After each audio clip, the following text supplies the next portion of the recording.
오늘 제목이 거룩한 것과 진주, 그렇게 한번 제목을 올려봤습니다. 거룩한 것을 개에게 주지 말며 너희 진주를 돼지 앞에 던지지 말라. 이 본문은 간단한데도 그 의미가 매우 깊어서 많은 생각을 하게 되는 그런 말씀입니다. 동시에 난해한 구절로서 쉽게 이해되지 않는 말씀이기도 합니다. 성경에는 가끔씩 이해하기 어려운 말씀들이 참 많이 있습니다. 이것을 음식으로 비유한다면 단단한 것으로 오래 씹어야만 맛이 나는 음식과 같습니다. 성경을 보면은 보는 방법에 따라서 여러 가지가 있습니다. 어떤 책에선가 제가 한번 잠깐 본 기억이 나는데 성경은 생선을 먹는 방법과 같다라는 아주 재미있는 표현을 하고 있어서 공감이 갔습니다. 왜 성경을 생선 먹는 데 비유를 했을까요? 그렇습니다. 생선을 먹을 때는 글쎄 서울 사람들을 보면은 제일 먼저 뭐부터 먹어요? 깊은 속살부터 먹습니다. 속살부터 살살 뜯어먹고 그 다음에 뼈에 붙어있는 것을 살살 발라먹죠. 나중에는 뼈를 다시 한번 구워서 부숴 먹으면 칼슘까지 잘 섭취될 수도 있습니다. 그런데 보통 이 뼈는 그러다가 다 버려버립니다. 이와 같이 말씀 중에는 처음부터 쉽게 이해되는 말씀이 있는가 하면은 또 두 번, 세 번 읽어야 이해되는 것이 있고 어떤 말씀은 아무래도 잘 이해되지 않는 부분이 있습니다. 그러므로 내가 쉽게 이해되지 않는 말씀이면 아직 그 수준에 이르지 않았음을 알고 기다려야 합니다. 단번에 성경 모두를 이해하겠다고 무리하게 달려들면은 목에 걸린 가시처럼 또한 체할 염려가 있습니다. 또한 불합리하다고 한 구절을 물고 늘어지면은 그것 때문에 시험을 받게 되는 경우도 있게 되는 것입니다. 그러므로 우리는 이해되는 부분부터 차근차근 읽고 서두르지 말아야 됩니다. 이 말씀이구나. 이 말씀부터 내가 스펀지를 물을 뻔 속속 받아들이고 좀 이런 말씀이 있구나. 이거는 다시 기도해보고 그래 다시 한번 생각해보고 목사님 이 말씀 이거는 이해가 안 되는 거 아닙니까? 이렇게 하시지 말고요. 내가 아직까지 거기까지 이르지를 못했구나.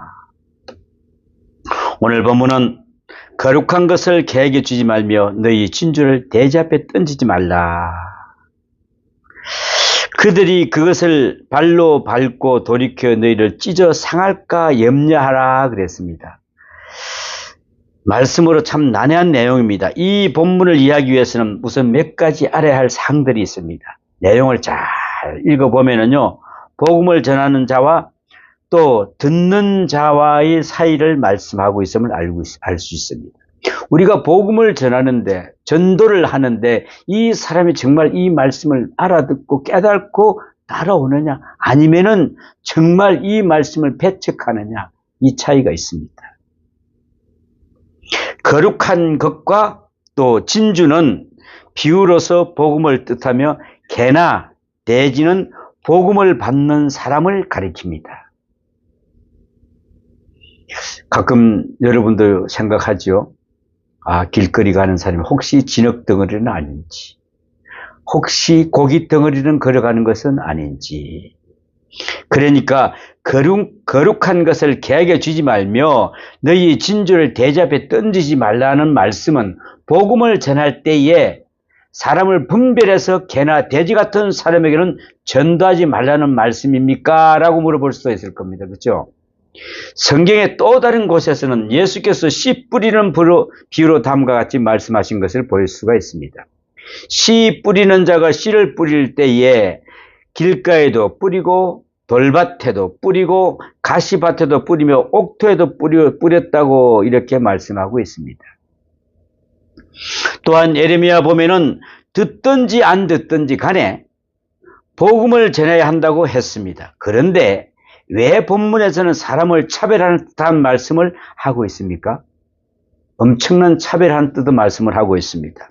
분명히 복음을 들은 자가 따로 있다는 애정론으로 말씀하고 있는 것을 알 수가 있습니다.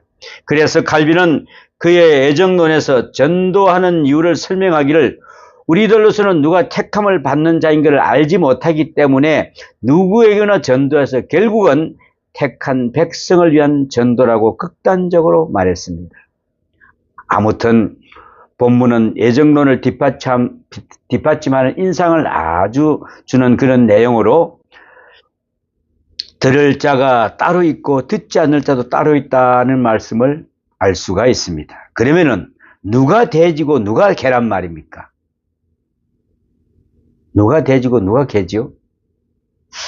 원래 개에게 거룩한 것을 주지 말고 돼지에게 진주를 주지 말라는 말은 유대 사람들의 객언으로 예수님께서는 그대로 인용하신 것입니다. 객언입니다. 이 내용을 유대 사람들이 협소한 그 민족주의에 의해서 해석하면은 유대 사람들은 양이요 그 외에 이방 사람들을 개라는 것입니다. 즉 율법을 개 같은 이방 사람들에게는 전하지 말라는 그런 뜻입니다.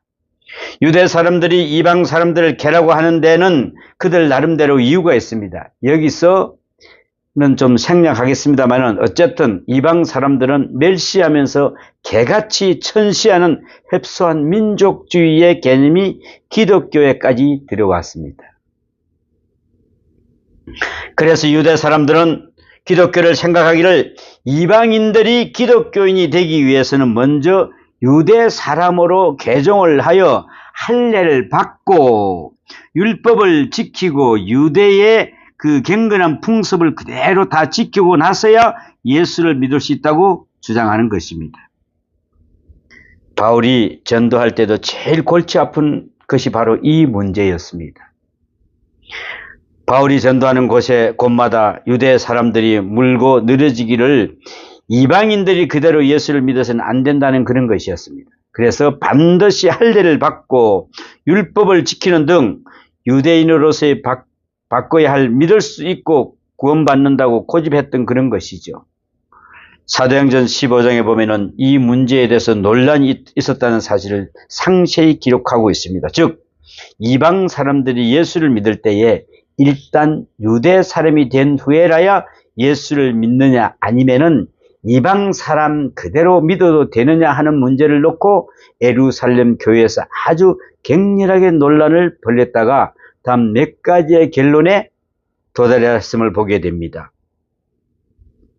하나님께로 돌아오는 이방인들은 까다로운 조건으로 괴롭힐 것이 아니라 다만 우상에게 바쳐서 더러워진 것을 먹지 말고 음란한 행동을 하지 말고 목 졸라 죽인 짐승의 고기와 피를 먹지 말라는 것만 지키고 그리고서는 편안하게 믿으라는 결론입니다. 바울이 전도함에 있어서 원수 같던 사람들이 바로 유대주의에 속한 그런 사람들이었습니다. 지금 현재 여러분들이 전도를 나갔는데 여러분들이 예수를 믿으려고 그러면 이러이러한 조건에 이러이러한 사랑을 준비하지 않고 이런 마음을 하지 않으면 예수를 믿을 수가 없습니다 라고 하면은 누가 예수를 믿겠습니까? 우리는 예수를 믿는 처음에 교회에 와서 받을 드릴 때부터 차츰차츰 성화 과정을 거쳐 나가야 됩니다. 껍데기가 한 겹을 벗겨지고 두 겹을 벗겨지고 자꾸 벗겨져야죠. 그런데 우리는 급하니까 그 껍질을 벗겨주고 싶어요. 근데 벗겨주면 좋은데 그게 금방 확 될 것 같죠. 그러나 그 나방은 나와서 몇 시간 못 살고 죽는다는 것입니다.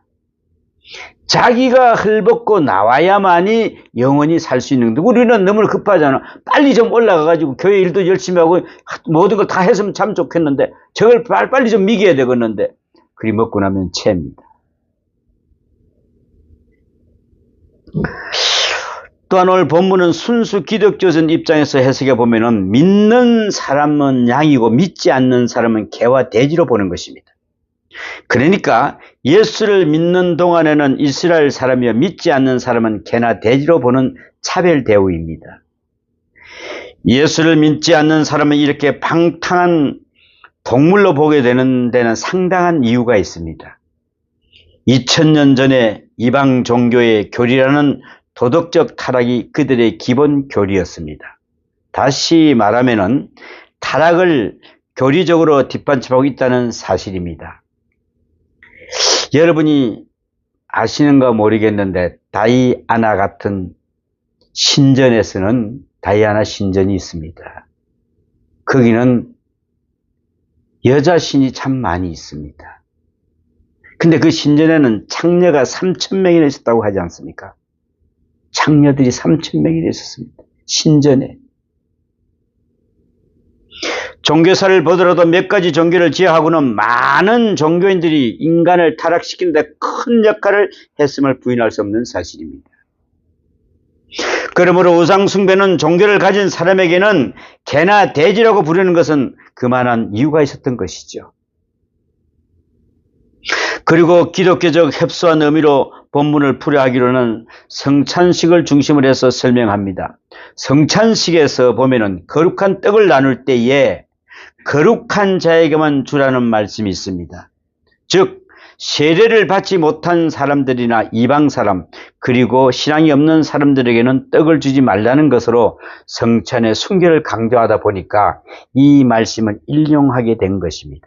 그래서 어떤 설교자는 이 말씀을 들어 설명하기를 우리가 성찬에 참여할 때 왜 개와 돼지 같은 마음을 다 제거하고 깨끗한 마음으로 참여하려고 풀이하고 있는 것을 볼 수가 있습니다. 원래 합동측에서는 정말 어린 아이들이 성찬식에 손대는 것조차도 못하게 했습니다. 14세 미만은요. 엄격하게 금지했습니다. 만약에 그 아이들이 먹었다 그러면 난리가 납니다. 난리가 나. 근데 어린 아이들이 세례를 받았어요. 부모를 통해서 받던 어린아이를 분명히 받았는데 유아 세례를 받았는데 이 아이들이 성찬에 참여할 수 있냐 없냐를 가지고 또 따지기 시작한 거죠. 그러나 이제 우리나라에서는 합법적으로 입교한 아이들은 먹을 수 있다. 그래서 만 14세가 되면은 입교식을 해주는 것입니다. 이제 어머니 부모 품에서 벗어났다. 네 자유로이 모든 걸 신앙을 할 수 있다고 해주는 것이죠. 정말 그래서 우리가 이 성찬식 할 때 깨끗한 마음으로 참여해야 된다. 그러나 이걸 먹고 나서는 완전한 마음이 바뀌어야 된다. 다음으로 진주와 거룩한 것에 대해서는 생각해 보겠습니다. 처음에 말씀드렸듯이 진주와 거룩한 것은 바로 복음입니다. 복음. 마태복음 15장 26절과 28절에 보면은 대답하여 이르시되 자녀의 떡을 취하여 개들에게 던짐이 마땅하지 아니하리라. 여자가 이르되 주여 옳소이다마는 개들도 제 주인의 상에서는 떨어지는 부스러기를 먹나이다 하니 이에 예수께서 대답하여 이르시되 여자여 내 믿음이 크도다 내 소원대로 되리라 하시니 그때로부터 그 딸이 나으니라 그랬습니다. 보면은 가나안 여자가 예수께 나와 자기 딸이 귀신에 시달리고 있으니까 자비를 베풀어 달라고 간청하는 이야기입니다. 딸이 귀신에 들렸으면 부모 입장은 얼마나 답답하겠습니까? 이때 예수님은 이스라엘 백성에게 전해야 할 귀한 복음을 이방 여자에게 전할 수 없다는 뜻으로 자녀들이 먹을 떡을 개에게 줄 수 없다라고 말씀하시고 있습니다. 가나안 여인에게는 감당하기 어려운 시험이었습니다. 감히 그 시험을 듣고 그 자리에서 더 엎드려서 말씀할 수 있을까요? 그러나 그녀는 주님 그렇긴 합니다만 개도 주인의 상에서 떨어지는 부스러기를 주워 먹지 않습니까? 하고 다시 간청할 때에 주님은 여자여 내 믿음이 크도다. 내 소원대로 되리라고 칭찬하시며 그 소원을 들어주셨습니다. 여기서 개나 돼지를 우리의 개념으로 이해해서는 안 됩니다. 옛날 히브리 사람들이 개, 돼지를 어떻게 생각했으며 율법에서는 어떻게 보았느냐? 즉 성경적 개념 내지는 히브리 사람들의 문화적 개념으로 돌아가서 이해를 해야 됩니다. 특히 상식적인 것은 상징을 말했을 때 그 당시에 문화권에서 이해를 올바른 뜻을 알게 된다는 것입니다. 오늘 어떤 전도사님이 전화가 왔어요. 비가 옵니까 지금? 안 옵니까? 예, 우리 어머니가 혹시 비가 올 것 같으니까 나가지 말라고 그랬다는 것이죠. 비가 오면 혹시 눈에 한 방울 들어가면 안 되니까. 제가 그런 이야기를 했어요. 어머니께서 지금 예수님이 오시는데 그거 나가면은 그게 가짜다 그러면 어떻게 하실래요? 그랬더니 예? 그걸 뿌리칠 수가 없다 그러면은 영원히 매일 수뿐이 없습니다. 여러분, 우리가 예수를 믿고 입으로 예수를 믿고 있어요. 근데 하나님을 믿는다고 이야기를 해요. 그런데 그 하나님을 어떤 모습으로 하나님을 믿느냐가 문제 있습니다. 여러분은 어떤 모습으로 하나님을 믿고 있습니까? 하나님께서 우리가 원하시면 다 주시는 하나님, 하나님께서 우리가 요구하는 걸 다 주시는 하나님, 이런 하나님을 믿고 있습니까, 여러분? 이거는 바로 우상입니다. 하나님이 우리를 구원해 주신 것이죠. 그죠? 하나님께서 우리의 주인이 되시지 않습니까? 근데 그분을 우리가 믿으면은 그냥 이 붓을 보면 따라오시는 거예요. 그죠? 근데 우리는 자꾸 이걸 달라고 요구를 하고 있어요. 이거 주세요, 이거 주세요. 이거 안 주시면 안 됩니다. 하나님이 몰라서 안 주시겠어요? 여러분, 아직도 여러분이 그러면 우유를 먹고 있습니까? 젖을 먹고 있습니까? 아직도 이유식 먹을 때가 안 됐습니까? 이제 밥 좀 씹어 먹었어요.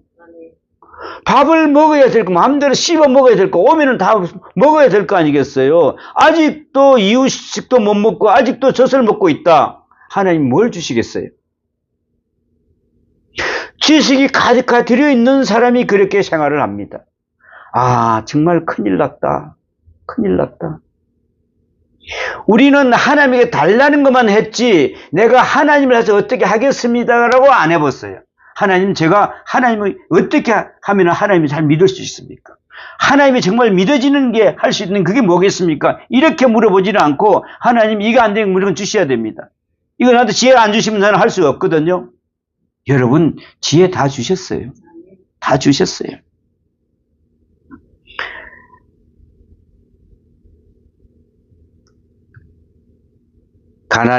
가난 여자가 보니까 딸이 귀신에게 시달리고 있으니까 자비를 베풀어 달라. 내 소원대 되리라. 뭐라고 했습니까? 야, 개에게 어떻게 이 복음을 주겠느냐? 안 준다. 그런데 개도 주인 상에 떨어지는 그 음식을 먹지 않습니까? 저는 개 같은 여자예요. 그러니 저 개 같은 돼지 같은 사람이에요. 저도 그렇습니다라고 할 때 그때 복음을 주시는 거예요. 그 여자 보통 여자 아니에요. 그죠? 개 같은 여자 그런 것 같으면 내가 개겠냐? 나 같으면 안 하고 그냥 가겠다.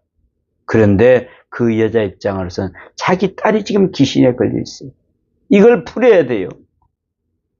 뭐라 그럽니까? 내 믿음이 너를 구원하였느니라.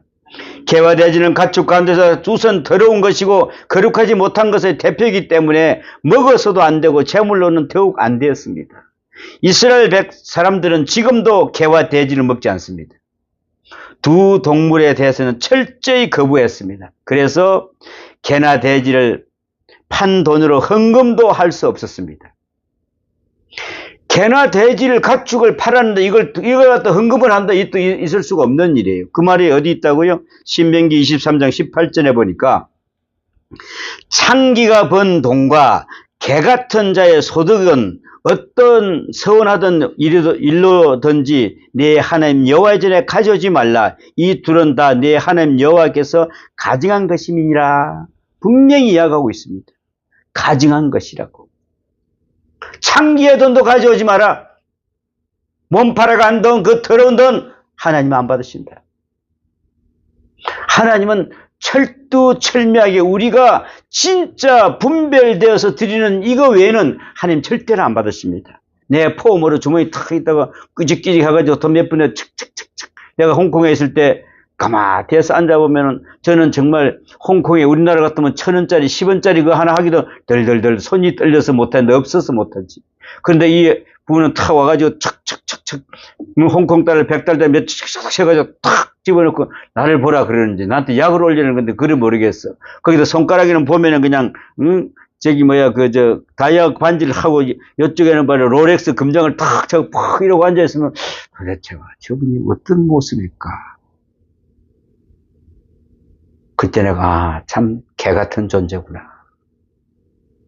응?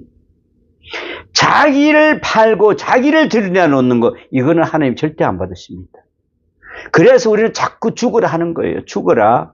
네가 없어져라. 소금이 되라. 소금은 그 맛은 절대로 잊지 않지만은 그거는 내가 녹아 없어져야 그 맛이 나는 거지. 녹지 않는 무슨 맛이 나겠어요. 날 수가 없잖아요. 그래. 보면 그렇지 않습니까? 창기가 번 돈과 개 같은 자의 소득은 하나님께서 가져오지 말라고 했습니다. 개 같은 자라고 번역했습니다만은 사실은 개를 팔아서 얻은 소득이라는 이런 말입니다. 철저히 금했던 것을 볼 수가 있습니다. 철저히 금했습니다. 그러면 성경에 나타난 문맥으로 이스라엘 사람들이 개에 대한 개념을 한번 찾아보겠습니다. 첫째, 개를 아주 음란한 동물을 보았습니다. 동물들은 되게 음란한데 특히 개를 그렇게 본 것은 눈에 자주 보이기 때문에 그랬습니다. 개들이 자기들이 짝짓기 할 때도 사람 눈치 안 봅니다. 그래서 성경에는 하나님께서는 하나님을 떠나서 우상을 숭배하는 사람들을 개 같은 음란한 사람이라고 말하는 것입니다. 이렇게 음란의 상징으로 봤고 둘째는 개를 싸움의 상징으로 봤습니다. 개들은 서로 만남에 어리렁거리고 지저대었으므로 쉽게 화를 내고 잘 싸우는 사람을 가리키고 개처럼 싸운다 또는 개 같은 사람이라고 비유했던 것을 알 수가 있습니다. 세 번째는 하나님 앞에는 다시는 죄를 짓지 않겠다고 맹세하고는 똑같은 죄를 반복하는 사람을 개와 같다고 보는 것입니다. 이와 같이 개는 먹는 음식을 토하게 되면 그대로 다시 주워 먹는 동물입니다. 그래서 같은 죄를 반복하는 사람을 개의 그런 속성과 같다 하여 개같이 보이는 그런 것입니다. 이상으로 유대 사람들이 개를 들어서 말하고자 하는 그 개념을 우리는 알았습니다. 다음으로 돼지는 우선 먹고 놀기만 하는 동물로 생각했습니다. 그래서 사람들에게 잡아먹히는 것 외에는 아무런 용도가 없었습니다. 돼지는 어디에 쓰겠어요? 멍에를 달아가지고 소처럼 일을 시켜 먹을 수도 없는 거고 닭처럼 알을 낳아서 그걸 사용할 수도 없는 거고 또한 늘 더러운 곳에서 생활하게 되므로 개처럼 더러운 것으로 상징을 여겼다 그랬습니다. 구약에서도 쓸모없고 구제불능한 존재를 가르쳐 개와 돼지를 사용하고 있습니다. 사무엘상 17장 43절에 보니까 블레셋 사람이 다윗에게 이르되 내가 나를 개로 여기고 막대기로 가지고 나왔느냐 하고 그의 신들의 이름을 다윗으로 저주하고 골리앗이 그런 거 아니겠습니까? 나를 개처럼 여기고 있느냐? 짝대기 하나 들고 나갔더니 다윗이 전장터에 나갈 때 막대기를 들고 나갔더니 골리앗이 하는 말이 막대기를 가지고 왜 나왔냐? 내가 개란 말이냐? 하고 응수하는 장면이 있습니다. 여기서 개란 아주 얕잡아 보겠다는 그런 말씀입니다. 또한 사무엘하 16장 9절에 보면은 수레 아들 아비새가 왕께 여짜오되 죽은 개가 어찌 내 주의 왕을 저주하리까? 청하건대 내가 건너가서 그 머리를 베게 하소서 하니 다윗 왕을 저주하는 사람들 옆에서 지켜본 아비새가 격분하여 이 죽은 개맛도 못한 놈을 엄하게 왕을 욕하는데 그냥 내버려 두십니까? 라고 다윗에게 아뢰는 것을 볼 수가 있습니다. 즉 아무 가치 없는 사람을 강조한 뜻에서 죽은 개맛도 못한 놈이라고 표현한 것입니다. 이제 본문으로 들어가서 이 말씀을 뜻하는 바를 한번 살펴보겠습니다. 첫째, 이 말씀은 복음을 전하기는 전하되 경험적으로 인정해야 할 일은 아무리 전해도 믿지 않는 사람이 있다는 사실입니다. 다시 말하면 믿지 않기로 결심한 사람이 있다는 그런 말씀입니다. 나 예수 절대로 안 믿어. 이런 사람이 있다고요. 잠언서 23장 9절에 보니까 미련한 자의 귀에 말하지 말지니 이는 그가 내 지혜로운 말을 엽신여길 것임이니라 그랬습니다. 미련한 자의 귀에 말을 하지 말라. 복음은 누구에게나 전하기는 하지만은 역시 개나 돼지 같은 마음을 가진 자에게는 복음으로 듣지 않는다는 그런 말입니다. 둘째는 부도덕한 상대에 있는 사람에게는 그 상대에게 복음을 전하지 말라는 뜻입니다. 예를 들어 부도덕한 자리, 즉 한창 싸우고 있는 바로 그 자리에 복음을 전하는 것은 좋지 않다는 말입니다. 열심히 부부싸움을 하고 있는데 거기에서 예수 믿으세요, 이러지 말라는 것이죠. 그러면 예수 믿겠습니까 하고 뛰어나오는 사람이 있겠습니까? 또 한 개인에게 선결할 때가 있고 더러울 때가 있습니다. 그렇다면은 어느 때에 복음을 전해야겠습니까? 아무리 간악한 사람일지라도 늙고 병들어서 누워있게 되면은 지난날의 세월을 후회하면서 양같이 순할 때가 오게 된다는 것입니다. 바로 이때에 복음을 전해야 합니다. 만일 감정이 격동하여 누구에게나 시비를 붙고 싶은 상대의 사람에게는 예수를 믿자고 전한다면 그것은 복음을 욕되게 하는 것일 뿐이 없다 이것입니다. 한참 화가 난 사람한테 복음을 전하면 예수 얼마나 욕을 듣겠어요. 나의 욕 듣는 건 상관없는데 예수님이 욕을 듣고 하나님이 욕을 들으시면 어떻게 되겠습니까? 이것이야말로 대적에 진주를 던지는 것이고 개에게 거룩한 것을 던지는 것과 마찬가지다는 것입니다. 성난 개에게 진주를 던지면 물어뜯는 일 외에는 아무 것이 없습니다. 그러므로 복음은 아주 겸손하고 빈 마음의 상태에서 전하고 받아야 된다는 것입니다. 그러니까 우리가 전도를 할 때도 정말 지혜롭게 우리가 늘 가서 눈치 보고 이상하면 나오세요. 거기서 또 개에게 물리지 말고. 여담으로 한 가지 하고 싶은 것은 여러분 친목회나 동창회에 나가서 찬송을 부르는 일이 있었습니까 혹시? 유행가를 못 부리고 차마 못 부리고 찬송가를 부르는 일이 있었습니까? 혹시 노래방 같은 데 가가지고 그 사람들 거룩하게 가끔 가다 그런 사람들이 있어요. 거기 가서 나는 유행가는 모르니까 찬송가를 부르겠다. 여러분 찬송은 누구에게 드리는 겁니까? 하나님께 드리는 기도이므로 경건한 자세로 경건한 분위기에서는 불러야 한다는 것입니다. 그런데 가끔 기분을 맞추기 위해서 술자석에서 찬송을 부르는 잘못들을 저지르고 있다는 것은 이거는 정말 잘못된 것입니다. 노는 장소에서는 그 분위기에 맞는 노래를 불러야지 찬송을 불러서는 분위기도 어색하고 찬송은 찬송대로 불쾌감한 감정만 든다는 것입니다. 여러분 거기 가서 나는 예수 믿으니까 나는 찬송가 해야지 이런 사람이 있답니다. 찬송은 하나님께 드리는 것입니다. 그래서 우리는 찬송은 뭐라고요? 곡조 있는 기도다. 기도를 거기 가서 술 취해가지고 니까니까 노는데 거기서 찬송을 부르고 있다. 이거 돼지에게 진주를 던지는 꼴이 되는 것입니다, 여러분. 또 한 가지 더 기억할 것은 전도하는 방법의 문제입니다. 목적이 선하면 방법도 선해야 합니다. 즉 거룩한 방법으로 거룩한 상태에서 거룩한 자에게 전해야 한다는 그런 말입니다. 가끔 노동 현장에서 전도하시는 분들이 노동자들에게 전도하기가 대단히 어렵다고 이야기를 합니다. 그렇겠죠. 땀 뻘뻘 흘리고 있는데 왜냐하면은 막걸리 한 잔 생각이 확 나는데 거기 가서 예수 믿으세요 그러면 아무것도 안 주고 천주교처럼 담배 한 대 탁 꺼내고 막걸리 한 잔 하면서 우리 천주교 나옵시 이러면은 이 또 이야기가 되는데 말이죠. 이거 우리는 할 수가 없잖아. 그래서 면입을 하자니 어렵다는 것입니다. 우리는 어디까지나 선한 방법으로 선한 목적으로 이루도록 명심을 해야 됩니다. 가끔 저도 전도한다고 청년 때 그래 봤어요. 소주도 수통에 넣어가면서 소주도 먹여가면서 이렇게 해서 사람은 모이기는 잘 모여요. 그런데 그 사람들이 다 떠났어요. 정말 거룩한 방법으로 선한 방법으로 전도를 하지 않으면은 그것은 그때는 좀 모일지 모르나 나중에는 흐트러지더라는 것이죠. 끝으로 개나 대적에게 거룩하고 진귀한 것을 주지 말아야 할 이유를 말씀하고 있습니다.